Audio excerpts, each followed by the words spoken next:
I need you to knock some sense into me. I'm sure you can. Yeah, I don't know. I enjoy listening to you. I don't always agree with everything. All right. Enough of this persiflage. So, you want my question? I'm certainly not going to get myself in trouble by telling you what to do. That makes great sense. Gosh, that's good. Did I overwhelm you with words and wisdom? I've got 7 kids. I feel like I could call you every day. Wait, you're telling me I'm wrong? Disconnect. Yes, I am, Dr. Ray. You just need to tune in to Dr. Ray, honey. He's got all the answers. Am I right or am I right? Probably. Now, from the studios of Living Bread Radio Network in Canton, Ohio, the hometown of Mother Angelica, here's Dr. Ray. Last day here in Washington, D.C. at WMET AM 1160, Guadalupe Radio Network affiliate. That big, booming network, 40-plus stations scattered all over the place. It's been delightful to be here. Been here 3 days. The last 2 days we were over at the Catholic University of America, taping 4 episodes of Living Right with Dr. Ray.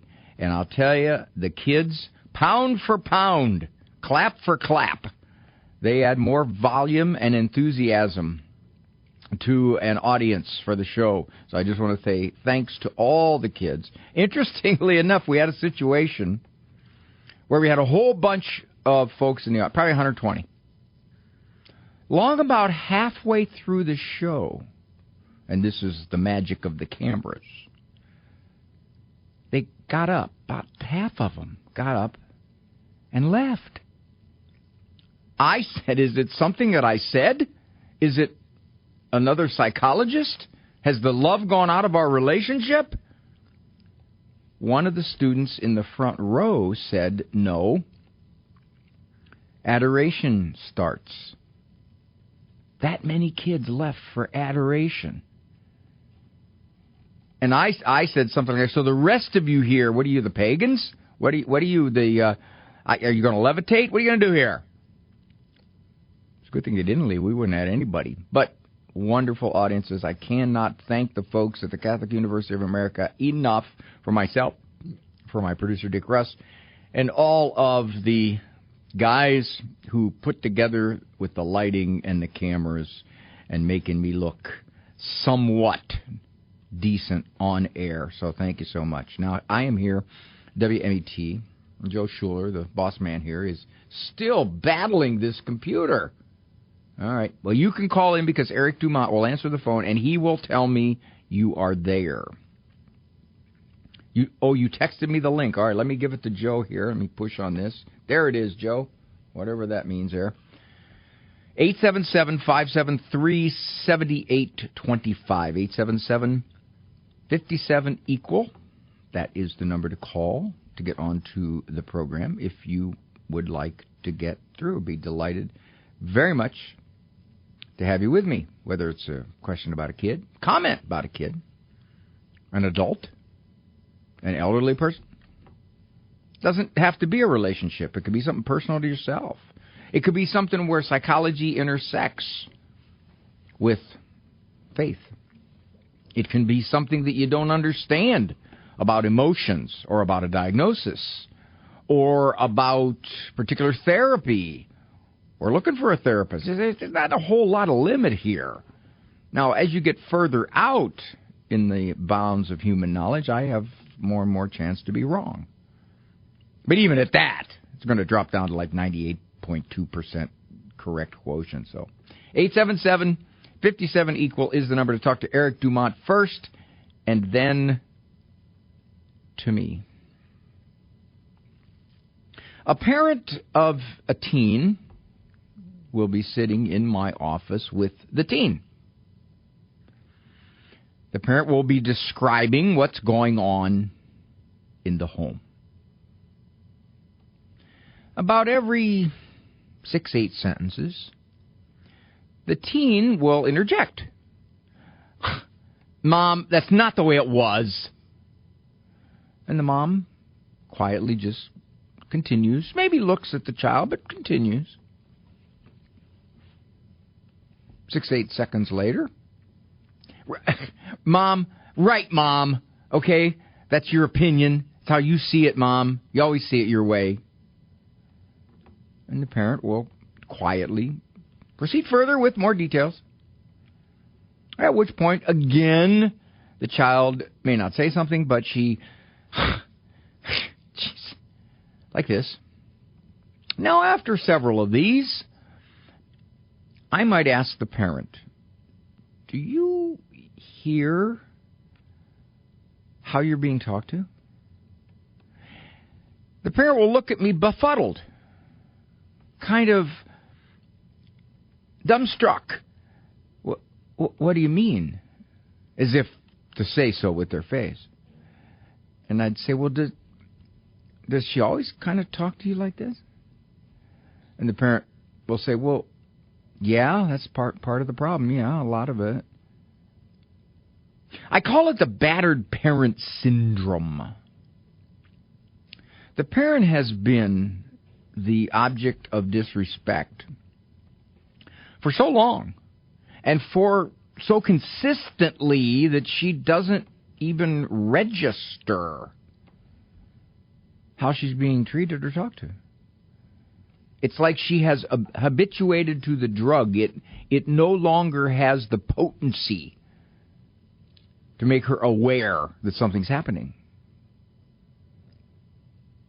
Rolling of the eyes, huffy sighs, whatever it might be, it's for the most part either ignored or reasoned with, or maybe, in a weak attempt to stop it. Watch how you talk, young lady. You watch your tone. Now, that's really not discipline. That's just more or less some kind of warning, which probably has been uttered hundreds of times. Came home one day.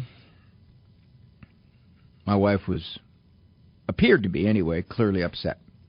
Now, before I go any further with this monologue, I want to underline this. This is not my attempt to make you ladies dissatisfied with your husband's ability to read your nonverbal communication. I am a highly trained professional. I am able to pick up on the subtleties of my spouse's communication that the average layperson would just miss totally.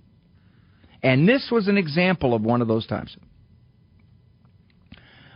My wife came out of the house as I was pulling into the garage, and she was expressing some very, very subtle frustration, which I picked up on. Don't be envious, ladies. As I said, I'm trained. She was saying, I do not like them where I am. I do not like them here or there. I do not like them anywhere. I do not like them. They're in my hair. Now, I picked up on this. I noticed it. I said, honey, something wrong? She said, it's Sarah. Now, Sarah at that time was our 13-year-old estrogen American. At that point, Sarah came out of the house, said, I'm done, Mom, what's next? My wife gave her another chore. I asked, honey, what's that all about? She said, well, I gave Sarah an hour worth of labor. Now, in our house, labor is chores. You have to do what you're told. During that time, you can't act like you're a victim, put a pawn, like you're coming off of cocaine. No, you have to just simply cooperatively do what you're asked to do because that's your consequence for what you did. Now, I figure, okay, an hour's worth of chores. She must have thrown a brick through a wall or something. You still struggling there, Joe? Okay, good luck. I am no help, buddy. So I asked my wife, what did Sarah do? She rolled her eyes at me. Huh? Rolling your eyes at your mother. 1 hour worth of labor?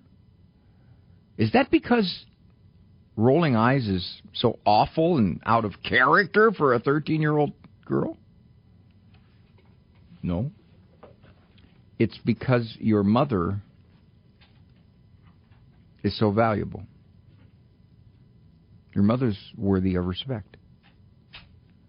I totally agree with my wife. There's no way I'm going to say, ooh, that's kind of heavy, isn't it, honey, for you to do that to Sarah? It's kind of rough. No, you don't roll your eyes at somebody. You try doing that to adults. Go ahead. Roll your eyes at anybody who says something you disagree with, something you don't like. Just roll your eyes at them. See how many eye rollings it takes before they say, you know what, I don't like you. I don't want to be around you. You're demeaning. Now, the experts have told parents, well, that rolling of the eyes, that's teenager stuff. That's what they do. Well, I don't care. It's what they do. It's not good. Sinning is what we all do. That's not good. Sinning is normal to the human condition. It's not right. It's not good. So rolling eyes may be normal to the teenage condition, but it's not good.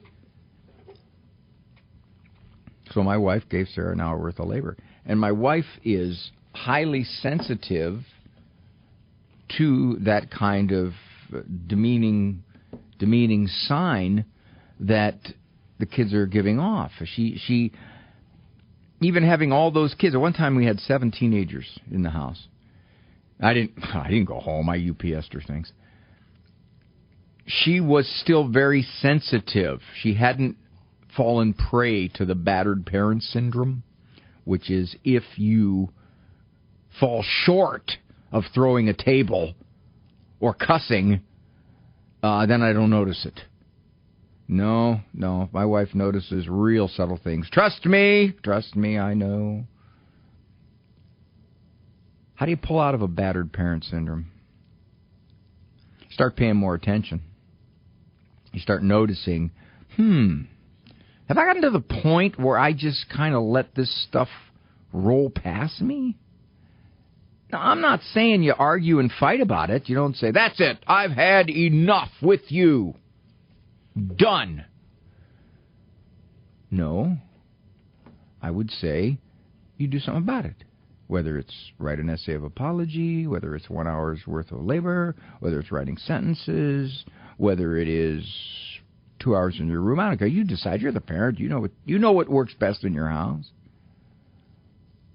But the point being, you need to tighten up a little bit on disrespect, because I will tell you the thing about disrespect, it doesn't stay subtle.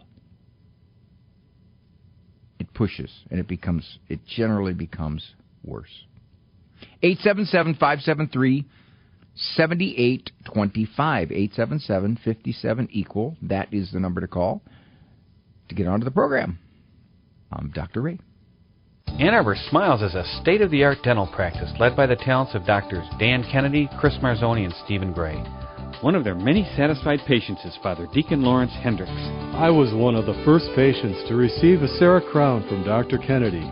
The CEREC technology allows for restorations to be done in one visit. They always use the most advanced techniques in dentistry. I've always enjoyed the friendly staff and the personal relationships that I have at Ann Arbor Smiles. Go to AnnArborSmiles.com today. The Heart of the Interior Life with Elizabeth Jingle. In the third rule of the discernment of spirits, the first description St. Ignatius of Loyola gives to teach about spiritual consolation describes the soul being inflamed with the love of God. He writes, I call it consolation when some interior movement is caused in the soul through which the soul comes to be inflamed with love of its Creator and Lord. What is this inflaming of the soul that Ignatius is speaking about? St. Ignatius is describing any warming of the heart that brings with it an increase in the love of God that we experience within our interior spiritual experience. Feelings of warming and uplift of heart with love for God. The duration and intensity of this inflaming, as with all gifts of spiritual consolation, varies and leaves its blessing. Let us open our hearts to God's gift of spiritual consolation and welcome the blessing it brings. For more information, visit AveMariaRadio.net. Underwritten in part by the following nonprofit. Do you feel as though life is flying past you? Are you desperate for a way to find moments of peace and quiet? Lord, Teach Me to Pray, the free Ignatian prayer series, will open your heart to His voice, to the peace you are seeking and the only love that fulfills the human heart, Jesus. God is calling you to true joy, knowing Jesus personally. Lord Teach Me to Pray is free. Go to LordTeachMeToPray.com, click on the red box, order the Lord Teach Me to Pray series now. Go to LordTeachMeToPray.com.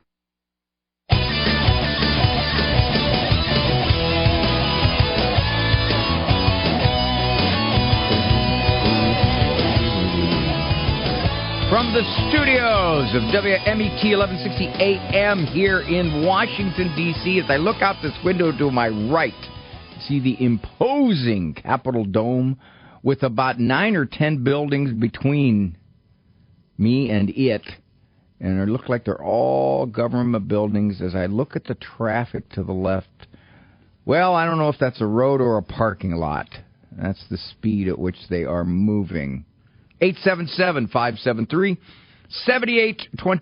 is the number to call to get onto the program. Let us go to Mary from League City, Texas. Hey, Mary.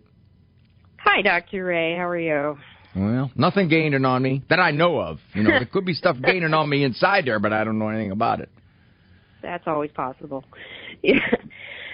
So I'm calling because I have a dispute that I would really use your help in settling. 2 of my 6 kids, ages 11 and 14, have decided that I am not allowed to post their pictures on my Facebook page to share with friends and family because it's their image, therefore they have all rights to it, and I, as their mother, no longer have those rights, even though I've been sharing their pictures since they were born, pretty much.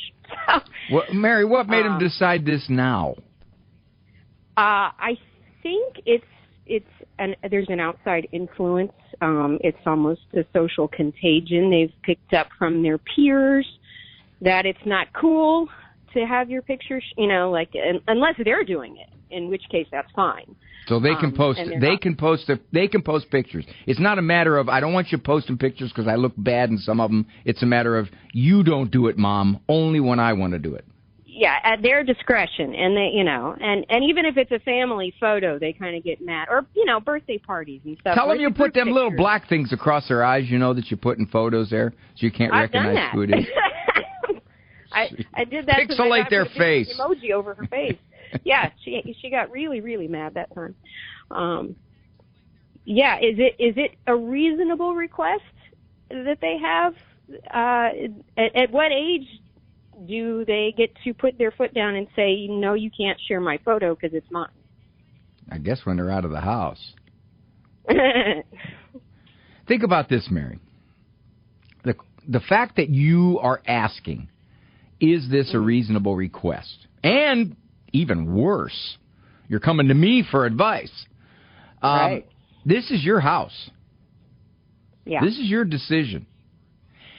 Plus the thing that I think, okay, I'm going to put myself in your shoes best I can. Okay. My feet hurt because I probably wear a bigger size. But if one of my kids at ages 11 and 14 came to me and said, I don't want you posting pictures of me, I'd say, anywhere? Not at all? They'd say, not at all. I said, not even to Grandma? Mm-hmm. No. All right. What's your reason for this, son? Or more likely, daughter. What's your reason for this? It's not your right. It's my face. I can put my face where I want it. Okay. I respect that. I respect your right.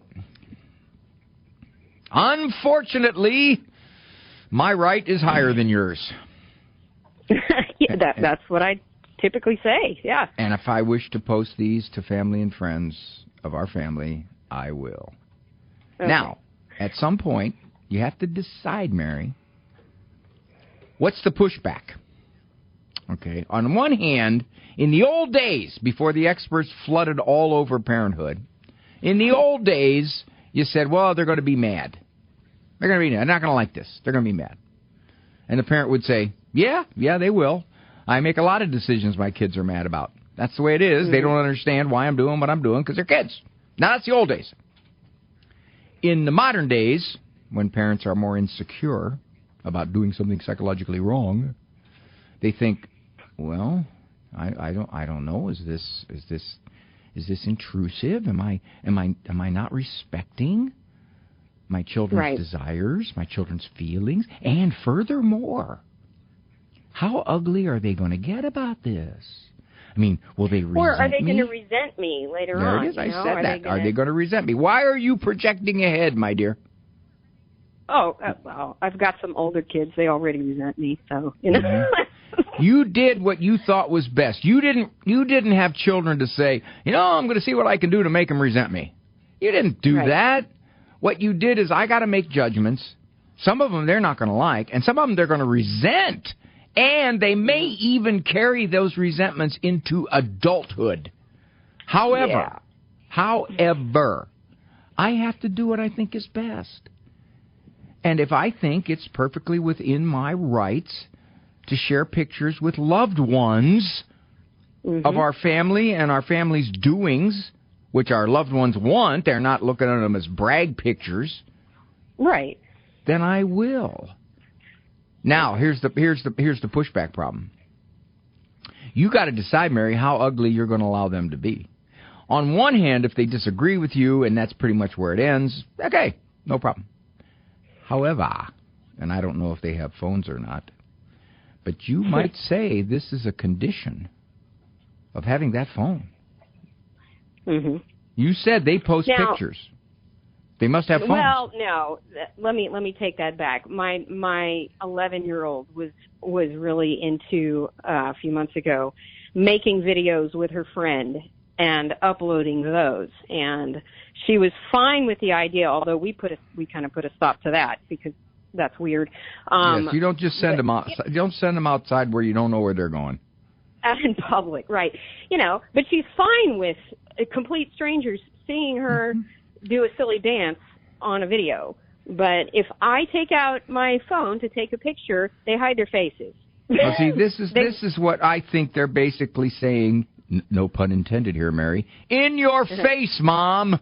Yeah. You're not going to tell me. See, to me, and again, I'm not in your home, Mary, but to me, this really sounds like defiance. It just sounds like I'm going to do this because I know you don't want me to do it. And I'm going to do it because I got 9 friends who think, man, your mom's weird. You're the one who posts pictures, not your mom. Yeah. Or your priest is saying, hey, I saw your picture on Facebook, and they're going, ooh, ooh. Yeah, I think the dynamic's a little deeper here, Mary. I'm just speculating wildly, which I do, that this resistance and resentment for you doing this is kind of going deeper, which is, Mom, you are intruding in our life, and we will set the boundaries of what you are allowed to do, Mother. And this is one of them. And I think as a parent, if you decide, nope, that's not a boundary, I'm going to stay behind, and you do it, you say, nope, that's what I'm going to do. And if you resent me, well, go for it. Right. I mean, there were times I made all kinds of decisions that my kids looked at and said, I don't understand this one at all. There's a lot of people who don't think like this. Well, now they're adults, and thank God many of them, if not all of them, are gone. Now I got it, Dad. Now I see. Right. I say, you guys are more conservative than I am. Yeah. Well, and okay, so when it comes to embarrassment, because I think with my 14-year-old, it's more about he's embarrassed. He's shy. And he's very timid about people paying attention to him. How much do you cater to childhood embarrassment, and how much do you go? I would understand that if he said, Mom, I really am embarrassed about my picture anywhere. Okay, all right, I got that. I can respect that. I'll do that. But no, he's not doing that. He's saying, you can't, Mom. I can. Now, maybe he's saying, well, I'll make sure that when I put it out, I look okay. And you just aren't doing some impromptu thing of me walking into the bathroom. Okay. Right. I got that. So I think at this point you say, well, okay, so I'll make you a deal. If I'm not going to post any pictures, you're not either. Mary, good stuff. Thank you. This is Dr. Ray, 877-573-7825. Bottom of the hour, and that's usually where we get more calls. And if you call in, I will take you. We got time. We'll do it.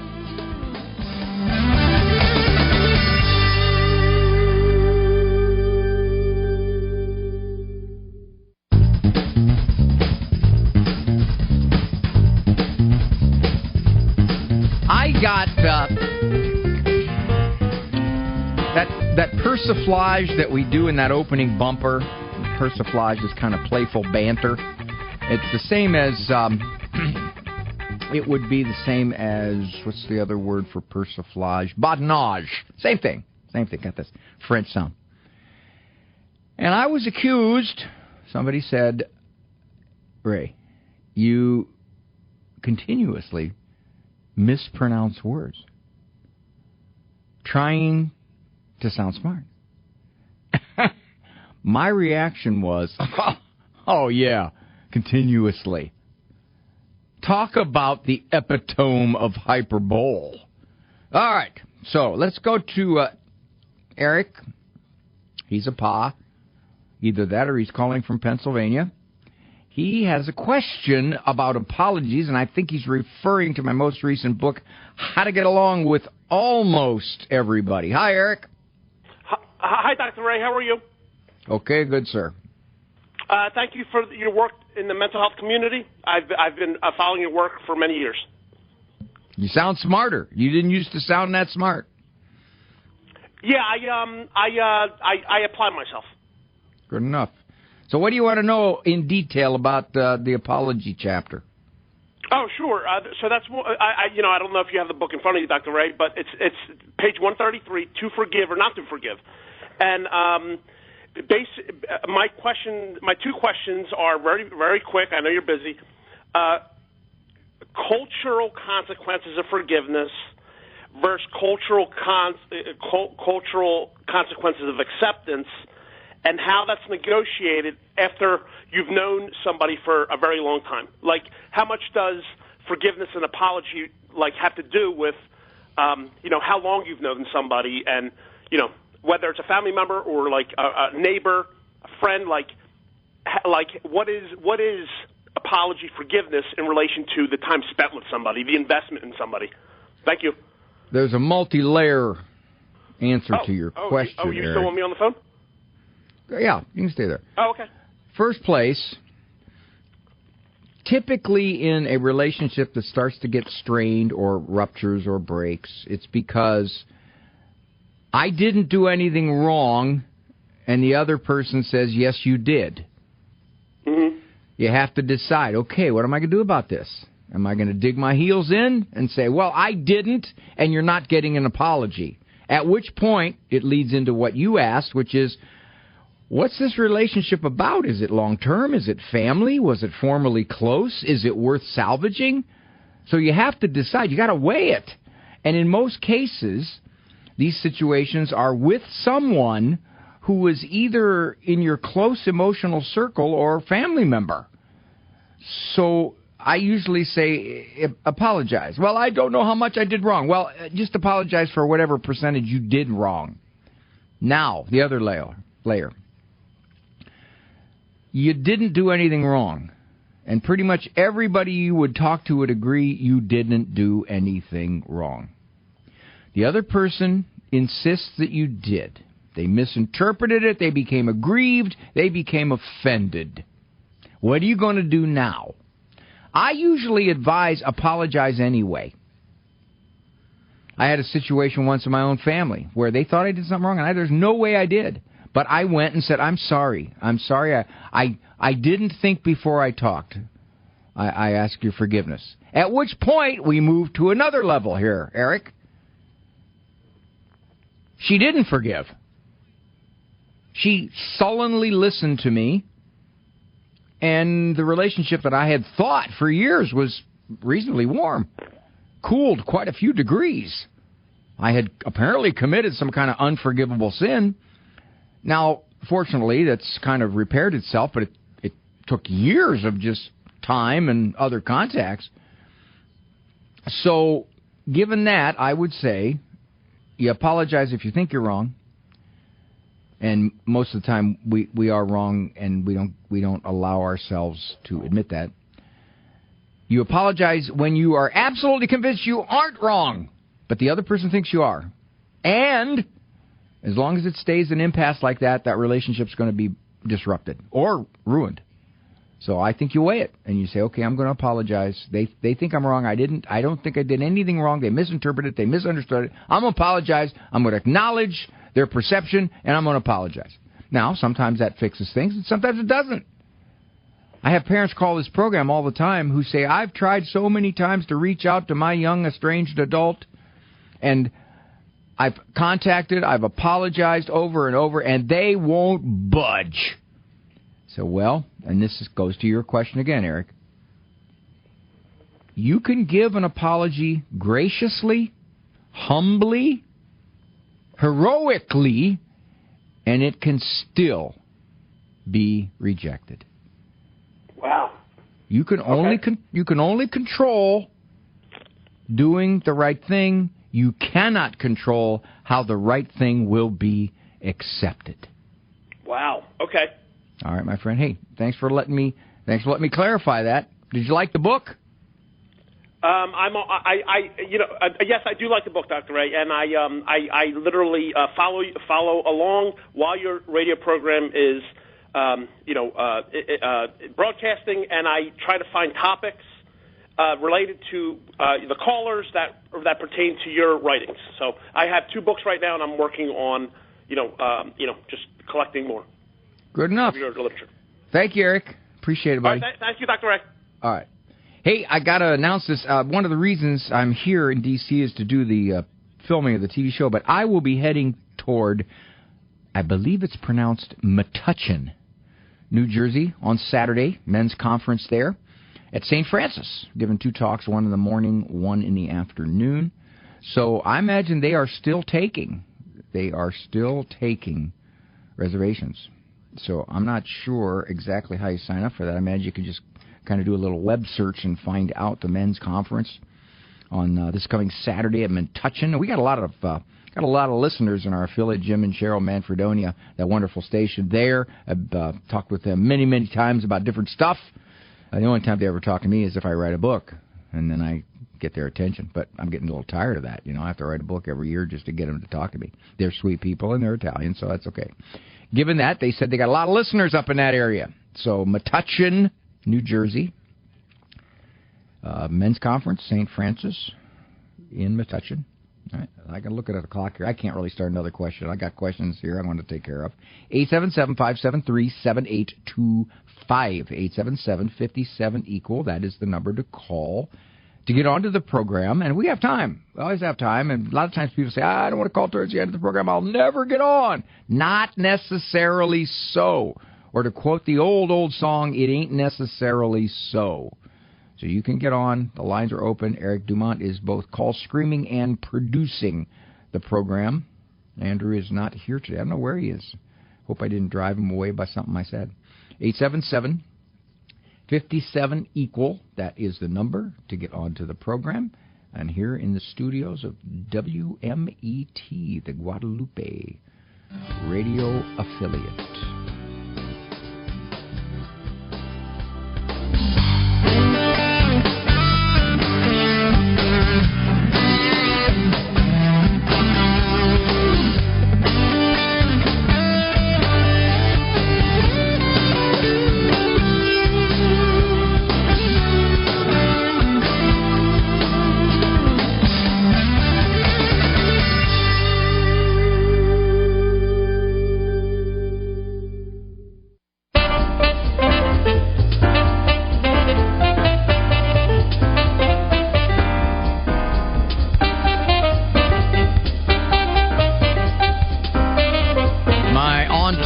Things. Producer man today, Eric Dumont, and also serving as call screamer, told me if you want information about that men's conference in Metuchen, New Jersey, go to stfranciscathedral.org. That's in Metuchen, and the info will be there, how you sign up and how you go. And speaking of signing up, Judy signed up. And I understand it through Eric. She communicated this to him. She was there at the taping of the shows. Thank you, Judy. Hi there. Thank you for going to the shows. Which ones did you go to? I went to the one last night, the last one. The last one. Boy, weren't those kids something? They just... Yes, they were. Yes, they were. They were an enthusiastic, rowdy bunch. Well, thank you for doing that. I'm always grateful for anyone who adds energy to the audience, because the show would not work without an audience. It's that straightforward. So, what can we talk about? What do you got going on, Judy? Well, I've got a family member, age 25, that's been battling an eating disorder for about 12, 13 years. Yikes. So, yes. Recently hospitalized after a collapse. The family knows and really was trying to get these doctors, come on, what can we do? Because, the HIPAA laws keep the family pretty much in the dark, having to trust what the child decides to share with them. Yeah. So how might you go about getting this child to a facility for an evaluation to get some inpatient help, since she doesn't see there's a problem? What kind of eating problem does she have? The anorexia. Oh, that's serious. Mm-hmm. That's kind of serious. That's kind of how Karen Carpenter died. Exactly. Yeah, it can create heart problems. Yes. So when she goes to the hospital or wherever she goes for short-term treatment, what do? Well, they bring her up to a level to get her levels of everything up to where they can release her. So they get her to at least a subnormal healthy weight. Why doesn't she sign herself out? She doesn't have to stay there.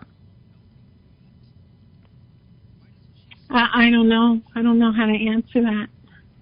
And also, why does she even agree? If you say, Judy, she sees no reason for any kind of intervention, why does she even go? Well, what happened was she collapsed.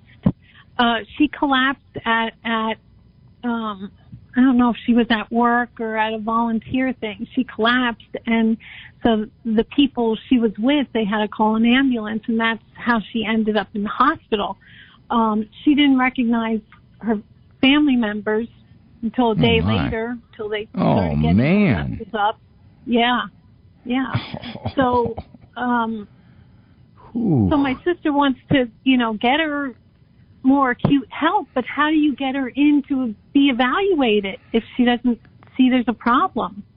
Well, you are asking the $64,000 question.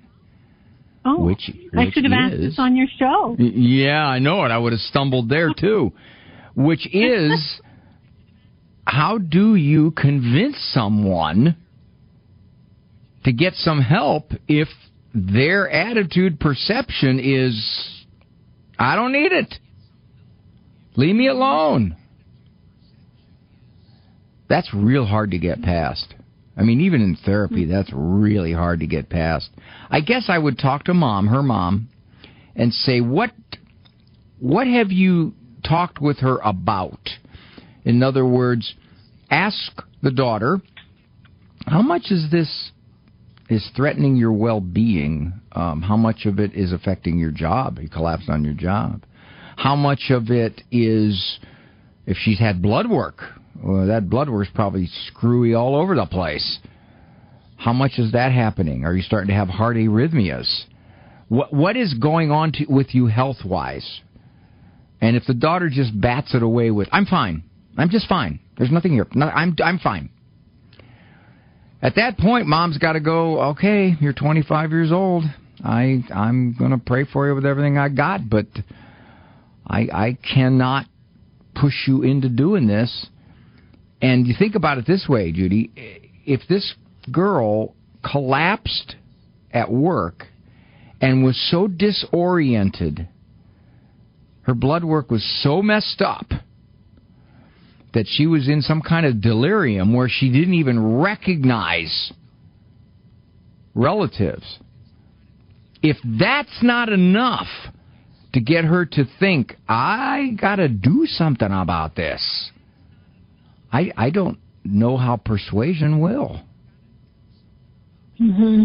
And you say this, you say she's been doing this for 12 years. How bad is her weight? I mean, what height is she, and what does she typically weigh? I'm going to say she's around the low 70s. In her weight, and probably, yeah, maybe about 5'2", 5'3", maybe. Mm-hmm. Yikes!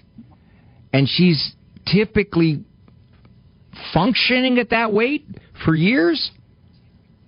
Mm-hmm. Well, I think, let me back up. I think she may have, it may be going up a little bit and then back down. Well, typically in situations like this, there is a very distorted body image. She sees herself as fat, even at 70 pounds. I had a friend who was heavy into ballet, and she said that was rampant in the ballet population of people who are really trying to upwardly strive, which is they are at risk, terrible risk, for eating disorders and body dysmorphia. I guess I can leave you with this, Judy. Talk to Mom and have Mom explore with the daughter about her health. Not her looks, her health. And maybe the daughter will commit. I think they did this probably at the emergency room. The daughter will commit to blood work. And that can serve as a health warning as opposed to an appearance warning. And I'm hoping that maybe she could tell the daughter, let's get something longer term to get you up to a more healthy 100 pounds, which in and of itself at 5'2" is very slender. But yikes-o-matic, this is a long-term problem. And you didn't say this. I'll close with this, Judy. I got to believe there's a whole bunch of other problems floating around in this situation.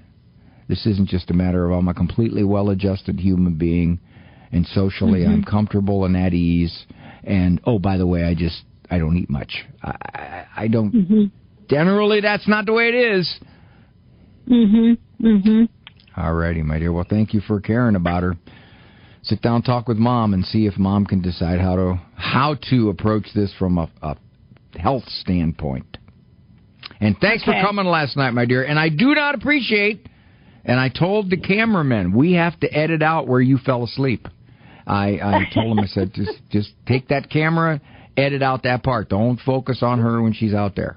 But the snoring, I don't know what we can do about that, because those microphones pick up everything. So, they do. Yeah. Thank you, sweetheart, for everything. I'll talk to you. Sure. This is Dr. Ray. Talk to you in a minute. This program brought to you in part by Ave Maria, Florida, a big kind of small town where golf carts take you everywhere and there's always something fun around the corner. Discover championship golf, resort-style amenities, and a town center full of shopping and dining. With Ave Maria University and Ave Maria Catholic Church at its heart, it's a community full of connection and charm. More than 25 model homes are available for viewing. More information can be found at AveMaria.com. That's AveMaria.com. When we ask our Father to give us this day our daily bread, are we merely asking for daily nourishment? We are, says the Catholic Catechism, indeed asking the Father who gives us life for the material and spiritual nourishment which life requires. But we are asking for much more. Those who seek the kingdom of God and its righteousness, God has promised to give all else besides. Since everything belongs to God, he who possesses God possesses everything, if he himself is not found wanting before God. The drama of hunger in the world, therefore, calls upon all Christians to exercise responsibility toward their needy brethren, both in their behavior and in their solidarity with the human family. This petition also applies to another hunger from which people are perishing, thirst for the word of the Lord, and for Catholics receiving his body in the Eucharist, which is our daily bread. This is Peggy Stanton, and this has been the Order of Malta's Minute with the Catechism. CMF Curo is a Catholic healthcare ministry providing families nationwide with a better solution centered around whole health, spirit, mind, and body. Our members share their medical burdens within a faith-filled community. At CMF Curo, our members have access to a spiritual director, concierge services, and other health and spiritual resources. Find out if CMF Curo is a better solution for your family. Visit mycatholichealthcare.com That's mycatholichealthcare.com. People ask me, why don't you say, I'll be right back? Or, stay there. You know why? Because that is just fluff talk. Of course I'm going to be right back. Where am I going to go? 23 years of doing the show, did I ever not come back after a break? And then, stay right there. Well, I'm ordering you to stay right there. What if you have to get out of the car? What if you have to go do something else? What if your phone drops? I don't want to tell you, stay right there. Stay tuned. That's all. To me, that's kind of like, well, the different filler words, that's radio filler. Yeah, um's a big one. Is huge. I even fall prey to that. Let's go to Ann from St. Louis, another great network, Covenant Radio Network. And Adam, right, I got to call you back if you're listening. I got the call. Hi, Ann. Hi, Dr. Ray. How are you? I'm doing fine, my dear. So, what's up call. with his daughter here? Well, she's a great kid. She's it's me who I'm calling about. So just a little. You're not a great kid. You're not a great kid. Oh, I don't know. I think it's me. I'm holding on a little too tight. So she was born 9 weeks early, and both of her lungs collapsed, and she had a chest tube, and she was in the NICU for 54 days. And she's the youngest of all the kids, and so I kind of knew, what, she had a great vocabulary and language, and she met all of her milestones, but I noticed she wasn't putting words together. And I brought it to my pediatrician when she was and we're going to run out of time, so I'm going to have to bring you up to the future here. What is it now that you're struggling with? Well, she's 20. She's going to be 21 soon, and she goes to college. She's going to graduate next semester, and she's applied to grad school, and so she has her driver's license, and she's getting out there in the world, but I'm having trouble letting her go. And I don't think she really wants to get out there immersed too much. Are you saying that after she graduates, you want her to come and live at home? Well, she goes to college close by. She's at home. Okay. So if she gets a job, she'll live at home with you. Well, I'm always telling her, that eventually you're going to move out and everything, and you got to clean up your room and clean up, and she does a fairly decent job with all that, but and she has a job. She works actually 2 jobs. She's I'm going to have to hurry along again here, Ann. We're going to run out of time. So given that, I don't know, when she graduates, what are you saying? Yeah. Well, she's going to go to grad school. All right, and she'll stay at home, so you don't have to make this decision for another few years. Yeah. So, and she's graduating from college early, so she's going to be 21. And is she capable of living on her own, even though you'll say she'll make some dumb decisions? Yes, she's capable of getting ready for school and taking a shower and cooking. She cooks her own breakfast and things like that. And does she want to live on her own? No, I think she likes being around the family and the comforts of home. Yeah, it's a pretty good gig. Yes. Well, here's what you're going to probably face. The situation is this. You can probably make the case that when she's at school, I did that with my son. He was 26 when he graduated from grad school, and he was cooperative and pleasant young man. He graduated and then ultimately moved toward independence. It's the way. Couple of my kids, I had to say, you're going to have to be independent because you could linger here forever if I let you. So that's the decision you're going to face. At some point in the next few years, you're going to say, well, is she pleasant? Is she cooperative? And if that's the case, I can let her live here and save money. And at some point, I will say it's time. If she's not, if she wants to be independent, and you think to yourself, but no, you're not really ready. It's a big bad world out there, and I don't want to think about what you're going to do and say and think. Well, that is you, and that's right. And just because she wouldn't make the mature decisions you would make doesn't mean she can't be independent. Doesn't mean that. So I probably need some guidance on how to do this because she will probably do whatever I tell her to do. So if I then you decide at some point. You decide. Okay. She's in a position. She's 23 years old. She's in a position. It's time to be an independent adult. And let's see how we're going to set this up. I'll help you find an apartment. You got a job, ready to go. Spread your wings there. You're not an empty nester. You're a bird launcher. And given that, that's a decision you'll have to make. And the thing that you're going to struggle with is, but I worry about her. Well, yeah, you're gonna. I worry about some of my kids too, but that doesn't stop me from saying the better move. Yeah, the better move is to be independent. And thank you, honey. I got to run. The clock is going to tell me to shut up. So bless your heart. Good luck with your little daughter. By the way, I was just told from Eric Dumont, if you go to stfranciscathedral.org, one big long word, .org, that is where we're having the men's conference in Metuchen this Saturday. So if you want to sign up and be there, I'd love to have you. I know we got a lot of listeners in our affiliate there in Metuchen, New Jersey. That's right. I didn't say New Jersey, did I? All right, thanks for keeping me company. Eric Dumont, bless you. This is Dr. Ray. Walk with God. Dependent or independent, walk with Him.